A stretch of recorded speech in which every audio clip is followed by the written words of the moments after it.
कहानी कुछ इस तरह है। दोस्तों, आप सभी का स्वागत है कहानियों की दास्तान में। अगर आपने अभी तक चैनल को सब्सक्राइब नहीं किया है तो जल्दी से कर लीजिए ताकि ऐसी अनोखी दिलचस्प कहानियों से कभी महरूम न हो। आज मैं आपको एक ऐसी कहानी सुनाने जा रही हूँ जो आजकल सबसे मशहूर है। दिल थाम कर बैठिए, क्योंकि इस कहानी में रोमांच, रहस्य और जज्बात सब कुछ है।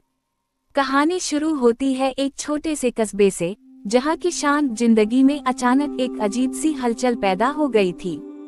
वहाँ के लोगों का कहना था कि उनके आसपास कुछ ऐसा हो रहा है जो उन्होंने कभी नहीं देखा, न सुना था।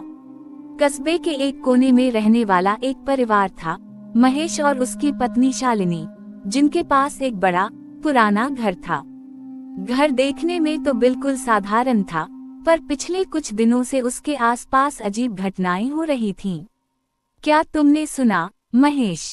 शालिनी ने घबराई हुई आवाज में कहा। रात को फिर से वो अजीब आवाज आई, जैसे कोई घर में ही चल रहा हो। महेश ने पहले तो इसे नाअंडा किया, पर जैसे जैसे दिन बीतते गए, ये आवाजें और भी बढ़ने लगीं। एक रात जब महेश गहरी नींद में सोया हुआ था, अचानक उसकी नींद खुली और उसे ऐसा महसूस हुआ जैसे कोई उसके पास खड़ा है। उसने इधर उधर देखा, पर उसे कुछ नहीं दिखा। अगले दिन महेश ने ये बात अपने पुराने दोस्त अजय से की, जो एक जाने माने लेखक थे। अजय ने महेश की बातों को ध्यान से सुना और कहा, महेश, मुझे लगता है कि तुम्हारे घर में कुछ छिपा है, कोई राज जो सामने आना चाहता है। महेश को अजय की बातों पर विश्वास नहीं हुआ, पर उसकी पत्नी शालिनी ने अजय की बात पर गौर किया। क्या पता इस घर में कोई पुराना राज छिपा हो। शालिनी ने कहा, हमें पता लगाना होगा कि ये सब क्या है। अजय ने उन्हें सुझाव दिया कि वो एक पुरानी डायरी के बारे में सुने, जो इसी कस्बे के एक जाने माने व्यक्ति की थी। उस डायरी में कुछ ऐसा लिखा था जो शायद उनके घर के बारे में था। महेश और शालिनी ने फैसला किया कि वो उस डायरी को ढूंढेंगे। कई दिनों की खोज के बाद आखिरकार वो डायरी उन्हें मिली। डायरी के पन्ने पीले पड़ चुके थे, पर उसमें लिखी गई बातें किसी गहरे राज की ओर इशारा कर रही थीं। ये घर एक खजाने के ऊपर बना है, शालिनी ने डायरी पढ़ते हुए कहा। यहाँ कहीं एक गुप्त तहखाना है, जहाँ एक बहुत बड़ा खजाना छिपा हुआ है। महेश को इस बात पर विश्वास नहीं हो रहा था। क्या ये सच हो सकता है? उसने शालिनी से पूछा, पर शालिनी की आंखों में अब एक चमक थी, जैसे उसने किसी बड़े रहस्य को जान लिया हो।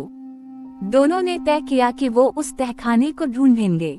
रात का समय था, चारों ओर सन्नाटा फैला हुआ था। महेश और शालिनी ने घर के नीचे एक पुरानी सीढ़ी ढूंढ ली, जो उन्हें तहखाने की ओर ले जाती थी। तहखाना अंधेरे से घिरा हुआ था और एक अजीब सी ठंडक उस जगह को और भी डरावना बना रही थी। महेश ने टॉर्च जलाया और आगे बढ़ने लगा। जैसे ही वो तहखाने के अंदर गए, अचानक से हवा का एक तेज झोंका आया और उनके सामने एक पुराना दरवाजा दिखाई दिया। ये रहा दरवाजा, शालिनी ने धीरे से कहा। दोनों ने मिलकर दरवाजा खोला और उनके सामने वो दृश्य था जो उन्होंने कभी सपने में भी नहीं सोचा था। तहखाने में सोने चांदी की ढेर सारी मूर्तियां, गहने और बेशकीमती चीजें भरी पड़ी थीं। ये तो सचमुच खजाना है, महेश ने हैरानी से कहा। पर तभी अचानक से एक परछाई उनके सामने आई। दोनों घबराकर पीछे हटे।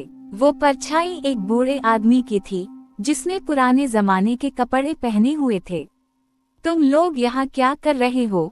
उसने गुस्से में पूछा। ये खजाना मेरा है। महेश और शालिनी डर के मारे कुछ बोल नहीं पाए। बूढ़ा आदमी उनकी ओर बढ़ने लगा, पर तभी अजय ने उन्हें वहाँ से बाहर निकालने के लिए एक तरकीब सोची। जल्दी से भागो! अजय की आवाज सुनकर दोनों तहखाने से बाहर की ओर दौड़े। आखिरकार वो लोग घर से बाहर आ गए। तुम लोग ठीक तो हो? अजय ने पूछा। महेश और शालिनी ने राहत की सांस ली, पर उनके दिल में एक सवाल अब भी बाकी था, क्या वो खजाना सच में उनका था? दोस्तों, ये थी आज की कहानी।